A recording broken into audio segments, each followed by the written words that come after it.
एस्ट्रोलाइट जी में आपका स्वागत है। जानते हैं कर्क राशि वालों के लिए 1 से 30 अप्रैल तक कैसा रहने वाला है। 29 मार्च को शनि आपके नवम भाव में गोचर कर गए हैं। यह गोचर चांदी के पाए कहलाता है। इसमें लाभ, सुख, सम्मान, व्यापार में लाभ एवं मंगल कार्य होते हैं। 4 अप्रैल को मंगल अपनी नीच राशि में आपके लग्न भाव में प्रवेश कर गया है। इसकी वजह से आपको काम में बाधाएं, संतान से कोई निराशा का समाचार प्राप्त हो सकता है। आपको पेट में रोग, दांतों में रोग हो सकता है, लेकिन आप में साहस की वृद्धि होगी। किसी के दबाव में रहना आपको पसंद नहीं होगा। इसके अतिरिक्त शारीरिक रूप से काफ़ी आप मजबूत रहेंगे। आपको सर दर्द हो सकता है, किसी दुर्घटना का भी सामना आपको करना पड़ सकता है। वाहन आदि आपको संभल कर चलाना चाहिए। आपकी माता का स्वभाव भी सत्य बोलने वाला होगा, लेकिन आपका उनसे कुछ विवाद हो सकता है। अगले ग्रह हैं सूर्य। सूर्य आपके नवम भाव में गोचर कर रहे हैं, जिस वजह से आपकी वाणी में सत्यता आएगी। लंबी यात्रा के आपको अवसर प्राप्त होंगे। स्वभाव में आपके परोपकार की वृद्धि होगी। व्यक्ति से आपके परिवार के साथ विशेष लगाव होगा, परंतु फिर भी आपके संबंध आपके पिता से मधुर नहीं रहेंगे। पंचग्रहों का योग आपके नवम भाव में बन रहा है, जिससे आपको यात्रा में दिक्कत, एजुकेशन, हाई एजुकेशन में बाधा, धार्मिक कार्यों में भी बाधा आएगी। पिता को कुछ कष्ट भी इस समय हो सकता है। घर परिवार में आपको कोई परेशानी का सामना करना पड़ सकता है।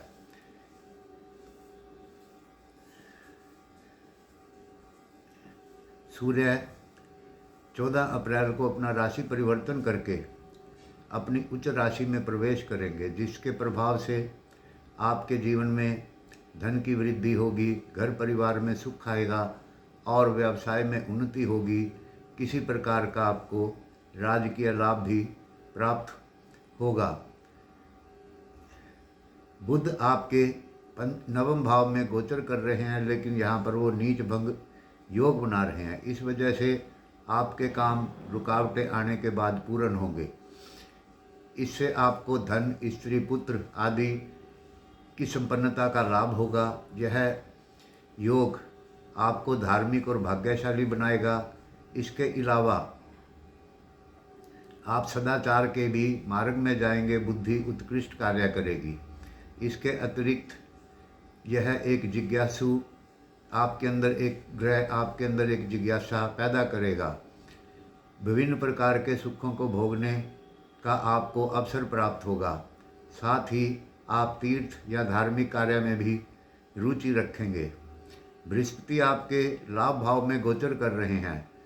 यह गोचर आपको राजा से सम्मान दिलाएगा, धन की वृद्धि करेगा, कुल को आगे बढ़ाएगा, संतान की उन्नति करेगा, आपको सफलताएं दिलाएगा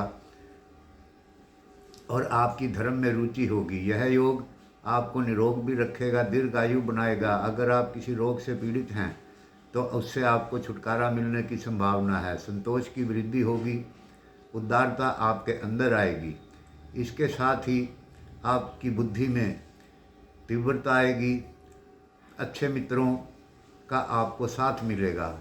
आपकी आशाओं और महत्वाकांक्षाओं को पूरा करने के द्वारा किए गए उत्तम कार्य से समाज में आपका नाम और यश की वृद्धि होगी और धन धान्य भी आपको प्राप्त होगा।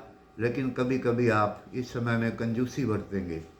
शुक्र, जो कि आपके लाभ के और सुख स्थान के स्वामी हैं, अपनी उच्च राशि में गोचर कर रहे हैं, जिसके प्रभाव से आपको वाहन आदि का लाभ और इच्छाएं पूर्ण होंगी। लेकिन पाप ग्रहों के योग से इसमें कुछ बाधा उत्पन्न हो सकती है। तीर्थाटन आप करेंगे, देवता ब्राह्मण के प्रति आपकी श्रद्धा बढ़ेगी। आपकी आत्मा में पवित्रता आएगी। अपने भुजबल से आप धन कमाने के प्रयत्न करेंगे और भाग्य आपका साथ देगा। शारीरिक रूप से आपके अंदर ऊर्जा की वृद्धि होगी। साथ ही धार्मिक शुद्ध चित्त परोपकार के गुण भी आपके अंदर पैदा होंगे। ईश्वर पर आप विश्वास करेंगे और पवित्र तीर्थों की आप यात्रा कर सकते हैं। जप आदि में आपका मन लगेगा। गुरुजनों, देवी देवताओं, अतिथियों की सेवा करने के भी आपको अवसर प्राप्त होंगे। अगर आप कला क्षेत्र में हैं तो आपको अच्छे अभिनय की प्राप्ति हो सकती है। नाटक, काव्य आदि में आपको लाभ प्राप्त हो सकता है। शनि नवम भाव में आपको आस्थावान बनाएंगे एवं कुछ धन की कमी होने के बाद पुनः धन प्राप्त होगा। साथ ही आपका भ्रमण होगा, धार्मिक यात्राएं होंगी और आपके साहस की वृद्धि होगी। शुभ कर्म कोई ना कोई आपके घर में होगा।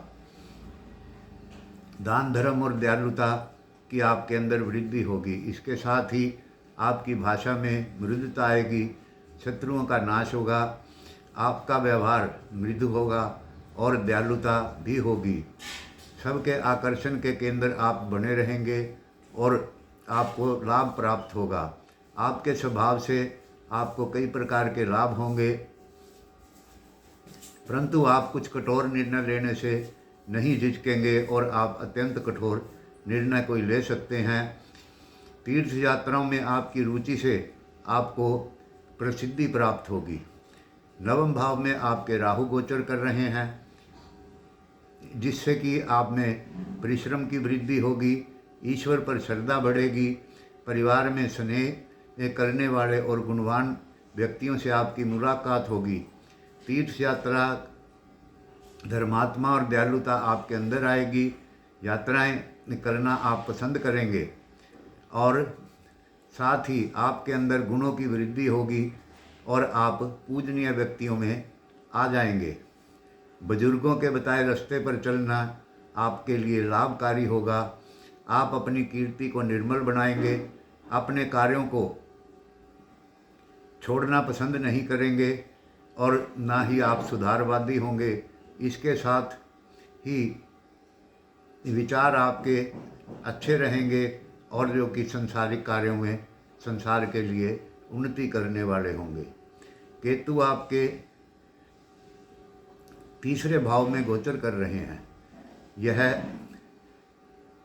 गोचर आपको शत्रुओं को नष्ट करने वाला, लेकिन विवाद में धन आप खर्च करेंगे। ऐश्वर्य तथा तेज की आपके अंदर इस कारण से अधिकता आएगी, लेकिन मित्रों को, छोटे भाई बहनों को किसी प्रकार का कष्ट हो सकता है एवं विवाद भी कोई हो सकता है। धन, भोग, ऐश्वर्य तथा तेज की आपके अंदर अधिकता रहेगी। उद्वेग तथा चिंताकुल आप रहेंगे। यह योग आपको बलवान और धैर्यवान बनाता है और दान पुण्य में आपकी रुचि होएगी। दानशीलता, लोगों की आप संगति करेंगे तथा यश की प्राप्ति होगी। जीवन साथी तथा खान पान का सुख आपको खूब मिलता रहेगा। इस योग के कारण शत्रुओं का दमन हो जाएगा और शत्रु आपको भयभीत नहीं कर पाएंगे। चित्त में कुछ भ्रमण हो सकता है, चिंता में व्याकुलता हो सकती है, भाइयों को कष्ट एवं मित्रों को भी कुछ कष्ट इसमें संभव है। साथ ही मित्रों से हानि की भी संभावना इस समय में बनी हुई है। मित्रों, हमारे चैनल को सब्सक्राइब करें, लाइक करें, शेयर करें। धन्यवाद, नमस्कार।